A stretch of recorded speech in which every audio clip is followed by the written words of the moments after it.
In Ghost Recon 1, to order your team around, what you had to do was bring up a command map, and you had to basically set waypoints that your team would follow throughout the different levels.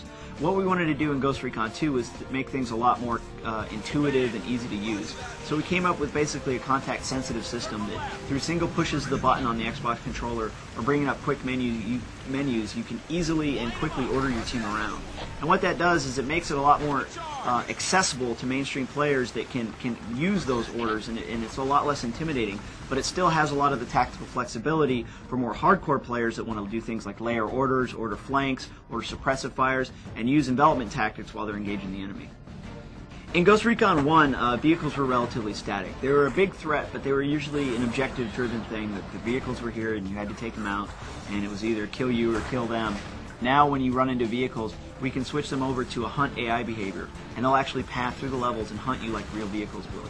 When you see a tank running around a corner and the guy on top of the turret is manning a gun and shooting at you, and you take him out and he falls out of the vehicle, it's a really cool moment. In Ghost Recon 1, we were pretty much limited to using a single texture or image being applied to any given surface. We have just blown that out of the water in Ghost Recon 2.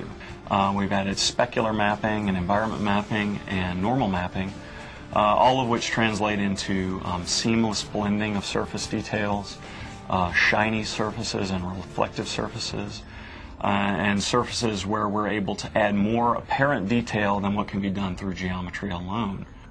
Platoon AI is really a new level of AI that we're using. It means high-level orders that can be given to the enemies, and the high-level orders gives them the ability to react to what the player does. Over time, that'll increase the replay value and give a more natural response to the enemies. I think that people will be really surprised when they load up the game and see the lush environments with the richly detailed terrain, especially if they have Ghost Recon on the Xbox and they can do a side-by-side comparison. I mean, there's no contest.